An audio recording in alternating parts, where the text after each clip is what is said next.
have you ever been injured? It happens to all the top runners and triathletes in the world, unfortunately.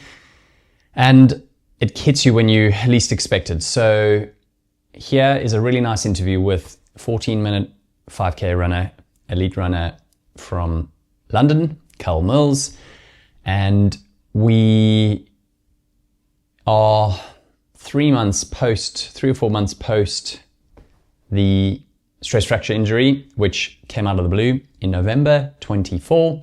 So I wanted to try and document and share with you guys the journey that it's been, but mainly from the horse's mouth. So not just trips to physios or sports doctors, etc.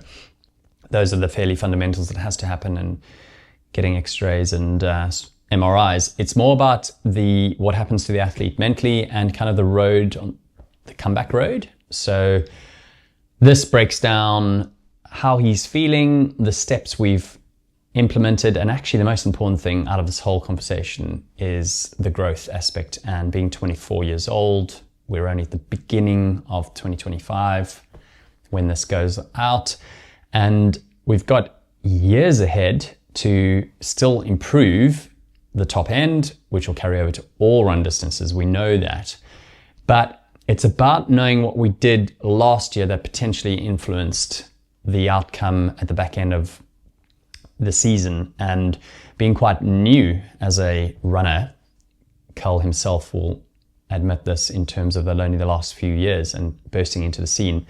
Now we're going to be very strategic and skeptical about kind of different methods and also the road we choose, the pathway. And basically a little bit less is always the advocate here, and less is more. So we're going to try and implement a lot more cross-training, which we know others have been doing successfully. Being a multidisciplinary coach myself for multiple years,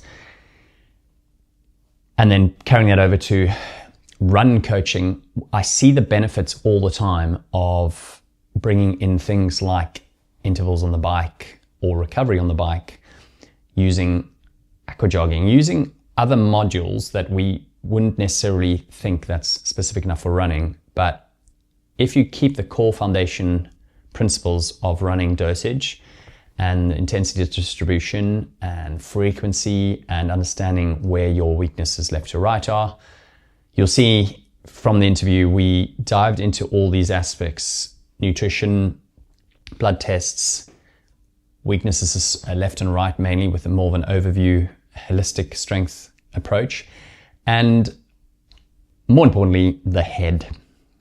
We know it's an ever-evolving process with elite athletes, but especially with Carl, having the evidence is the most important thing for him because he's so new to it. And if you're out there watching this and you're a promising young athlete, but you worry if you can actually go all the way and the next steps, this will give you a little bit of warmth, I think, and just a bit of real comfort that actually, if you just follow the process, don't neglect the small things, and have fun along the way, but be guided and mentored in the key aspects that we cover in the training program, and thinking about all those things each week and being consistent. I hope you really enjoy this one. It's just an insight into how the last few months have gone and the next steps for the rest of the year.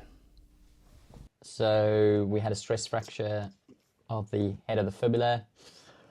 November, no doubt, but December was pretty treacherous. And then the air boot came off around Christmas, just before. And then we've been cross-training since, and you are going very well, mentally, physically.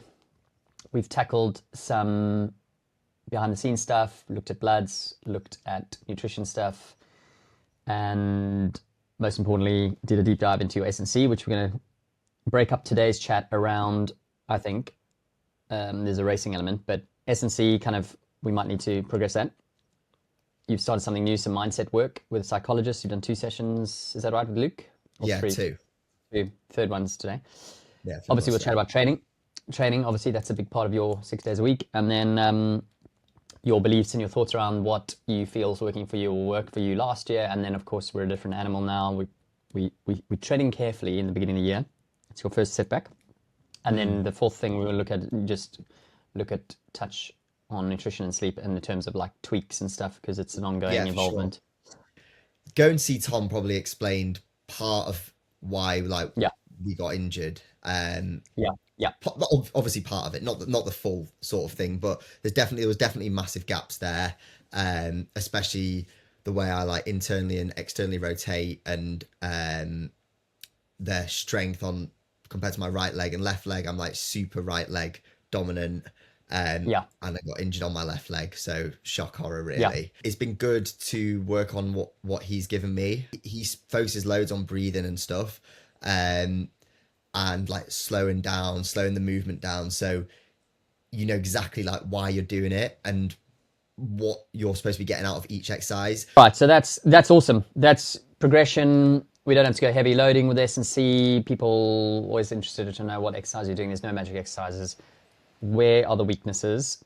What are the dominating run muscles? You were already doing really well. You were already doing the basics. You were already doing plyos, but this is kind of the next level up. So what we wanted to try and incorporate was perfect timing with the injury was while you had mental space as well as a year of racing properly, year and a half, was to then move to the next level, was to potentially get some psychology stuff. And I'm a jack of all trades, but I'm not a master of psychology or anything. And so Luke's done a couple of sessions with you. We explored, you've explored, looking at your belief system around running, what makes you happy. And it was quite interesting, some of those things that came out for me to read, because it's a lot of things we discussed about, like, oh, I really like X, Y, Z, like the fun side, going out with the mates, doing this and that. Because I do have a lot of like things holding me back in my head when I race. Yes. Mainly it's this like idea of validation, and like that sense of you just summed it up, but yeah, proving like fitness, which when you Evidence. look at Yeah. the elite level and stuff like that, it doesn't really exist. I was listening to a super interesting podcast the other day with George Mills, who obviously just ran Yeah. like, is it a British record for 3K, like He did. 7:28 or something, 7:31. Ouch. And he literally said that all he does is threshold work, and then 3 weeks before the race they just did a couple of 3K specific sessions, and he just knew how fit he was. And Yeah. there's not like he won't have done 3 by K at 2:30 or Two, whatever whatever it the was. pace, Yeah. yeah, whatever the pace is. They just won't do that. It's just trusting and believing in your sort of fitness and the way you can carry yourself in races. Maybe like getting injured would be a blessing, because at the end of the day, my ego is going to have to take a hit in terms of shape. Yeah. Because there's no Some way that I'm stage. going to be lining up for a race in May in 1350 shape. Fitness wise, yeah, but then there's no reason Yeah. why you can't go No. run that, because Yeah. Yeah. because when I've raced, the best races I've raced, or personal bests, Yeah. are I've been in way better shape than that. There's a guy who Mm. he beat me, but he'd run like 1350 over 5K, but that night he beat me by like 5 seconds, and a It was couple, like quite last nice. week he ran 1336 in Armagh, and it's Did now the he? 16th. Yeah, so he's now the 16th fastest Brit of all time over 5K, and that is like, all that'll be mindset. Like, he just believes he can win. He just went after after it in that race. If you watch 13:36. the footage, he's just like, I'm gonna win this. And he comes second, but he's like, I'm gonna win Did this. he? And he like, it's almost just like, I think to go to the next level, you have to have that mindset of being like, I want to win this. I think last summer I got too obsessed with data and stuff like that, and if my heart rate was like one beat higher than it usually is, then I would automatically think, oh, I've lost fitness. Yeah. And I guess it's just like you're exposed to all this new stuff, like using a heart rate monitor, training to like threshold, like all this stuff. And it's just like, it's just a learning thing. Like when you've not been running and stuff for years and years and years and years, or having a coach, then I guess these are Yeah. all sort of things you learn. So that the psychology thing is a massive one. I've been sort of obviously speaking to him about Yeah. how I can apply that in races and training going forward. And I think a big part of that will be the fact that, just need to remove myself from the whole like the pressure environment. Yeah. There's no pressure. No one really cares. It's just, you just have to go there and just almost, he used a really interesting like outlook on it, which was rather than being like the next 14 minutes are going to really hurt, it's more like I get to run fast for the next 14 minutes. And all of a sudden, I then get you to, might get like yeah, way yeah, more enjoyment out of it and yeah. enjoy the first 6, 7 minutes of the race. And then you're halfway through, and then it's just grit your teeth and hold on. Your belief now, it's funny, you take a couple of months, you like, it's almost like you buffering a Netflix Yeah. film. And then it's like, I might mention something only because from experience that you do this stimulus because I don't know, we want to stimulate threshold or something like that. There's no real rocket science. Some like key secrets, but where what's quite good with lab results is plugging the holes. For example, you are very good working at a high percentage of your VO2 max, which a very Yeah. good elite marathon runner is very good at. They can operate at like 89, 91, 92% of their VO2 max. That is like, Yeah. that's like dreams. And then what an everyday 10K half marathon runner, say like a 130 half marathon runner, Yeah. their gaps very close, and they're not very good at utilization. So if we know where we can plug some holes, and it generally follows a trend, then we only need a little bit of stimulus, is what you said about 20 minutes ago, close to the event, because what is our sport? It's very aerobic. As soon Yeah. as you go over 800 meters, I mean, you're very aerobic. The percentage just shifts. So Literally. you've seen the year, you've now seen others, which gives you belief, and what you just said there, this excites me. There's no, and we've mentioned it before, there's no magic silver session, and you don't want to actually be smashed. I don't want you to give you 8 by 1, 10 by 1Ks, on the track, for example, and then just tomorrow you're wrecked. Yeah. So, like non-wrecked, you are very good at racking up days. Your consistency last year was 90 to 100 Ks a week. And that's not a magic number. That's just how it evolved to 6 to 7 hours of running. We might pull that back and add different percentages of Intensity. training distribution, because who can tell me, or you, the magic number? No one can. Yeah. It's how Exactly. much your body absorbs and adapts. And you could argue the injury is too much mileage, too much this. We're not going to dive into that. We've done that to exhaustion. It's like Yeah. rather undercooked stuff. And like you said, right, we're gonna hover, simmering on the pot all day, all year round, and then it's bang. We've got 3, 4, 5, 6 weeks. That's enough. You can adapt in 3 weeks because you're a super adapter. Like I can give you a set of 200s, and the first one you do will be in inverted commas 28. terribles, and in your world and then in Yeah. 3 weeks time you're texting me, voice noting me back from Battersea, and you're just like proof in the Yeah. pudding, Yeah. and Yeah. you've done it 3 times. Last year we basically worked on a 2 session a week basis. Yeah, yeah, Um, yeah. we did a Tuesday and usually a Friday, and then very occasionally, I was looking back, we maybe did a Yeah, bit of threshold work on a Sunday. Very yeah. rarely, like 20 minutes. Or Or a build, we, or a in build. the Yeah. summer we did. Obviously, we did a few weeks just to plug a gap where we did 3 sessions a week, where we did on a Thursday, I did Tuesday, Thursday, Saturday, but that was Yeah, literally which for is 3 weeks because I told you when I raced a shit 5K, I was like, I need some strength. Um, and it happened, and then I PB'd like 3 weeks yeah, later. But yeah. I remember that. when we sort of started adding this threshold work, these sort of reps at 305, 310, Yeah. which for me at the time was, they're kind of like they're chill, like they're not hard. But all of a sudden, like, because you can stack days like that and you can stack Stacking them. sessions, and your heart rate's like, it's not hitting like 185 or anything like mine isn't. It's hitting like 170, 160s, 173. 170. All of Yeah, a yeah, yeah. sudden, like, the results went up. So what I was thinking in my head was, it would be really interesting to see if you then lower the volume of running, And put a but little bit more sprinkling of that. put Yeah, more of that in on other things. So you could effectively do like a Tuesday run-in, and then you yeah. could do like a Thursday bike and a Saturday run-in, and all of a sudden then you've got 3 times a week where your heart rate's hitting. We waited to return back to running. We've built up now 35 minutes of um, of continuous running, and then the goal in my head was to slowly increase frequency. So we're up to 4 runs. That's fine, and we a little bit 10% each week of volume.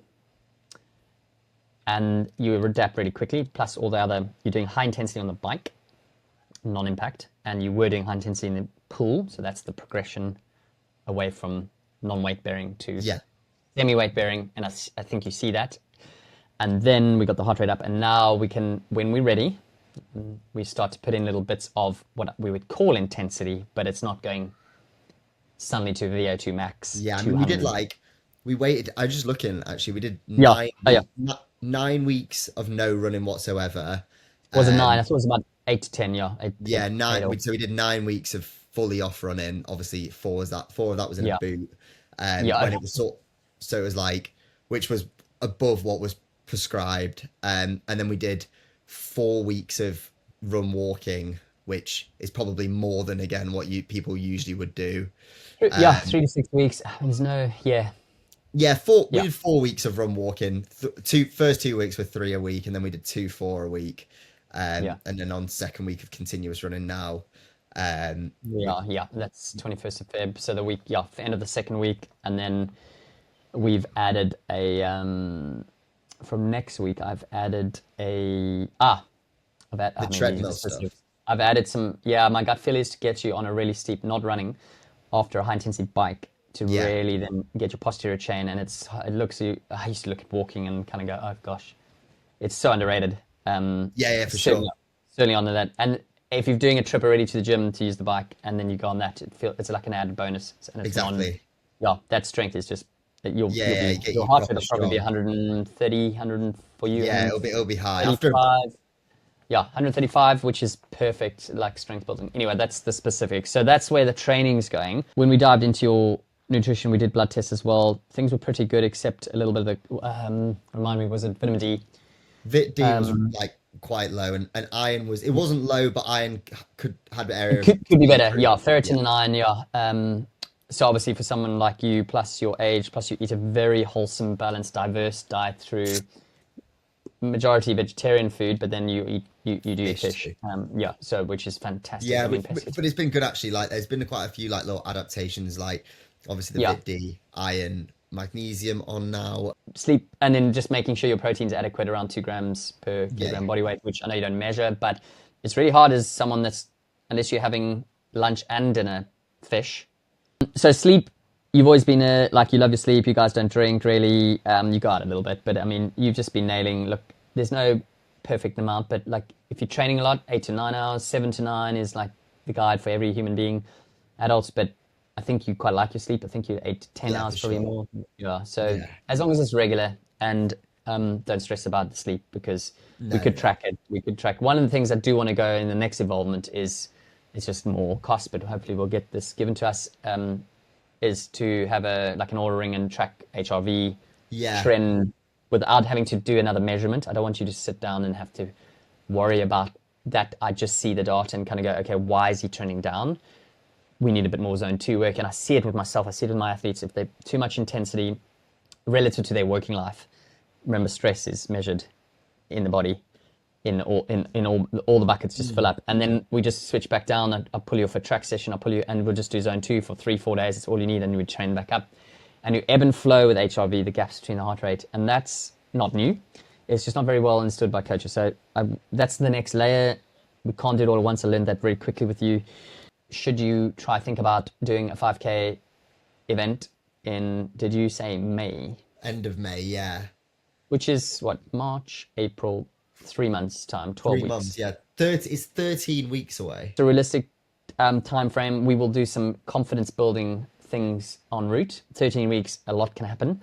We would go Definitely. in with probably go in with a different mindset. First of all, we're going to go in with a different strategy, and it'll be totally carefree. You'll be like, if I hang on for 3Ks, great. If I do 4.8 and lost the last 200, fantastic. You're going to be grateful for yourself lining up, what you've achieved in the last 6 months to get to Yeah, the end of May. That's what I want you to, and then you go, right, that's your January, that's your February. yeah, I think literally. if you think of May as January, you're like, I almost want to go rubbish, yeah. And then Yeah, you just be like super carefree, like running with your dad, or like just with the mates. And then those people that will maybe beat you, um, that haven't beaten you in the past, you'll be like, it's cool, bud. Like I know where I'm at. I've beaten you before, so that's the way you get around that. And then having the confidence to go into that and go, you know what, I'm going to be, humility is everything.